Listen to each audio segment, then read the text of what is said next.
A Garda Civil multou a un veciño de Porto do Son ao que lle incautaron 2 escopetas de aire comprimido, unha pistola eléctrica, un revólver de fogueo e 3 navallas. Os feitos tiveron lugar cando un grupo de turistas estranxeiros alertou á policía local da presenza dun individuo cun revólver e un taser na praia das Furnas.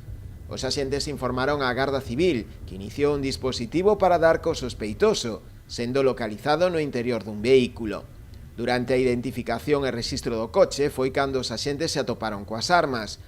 Os axentes do Instituto Armado procederon á súa incautación e á presentación das correspondentes denuncias por infraccións graves á Lei de Seguridade Cidadá.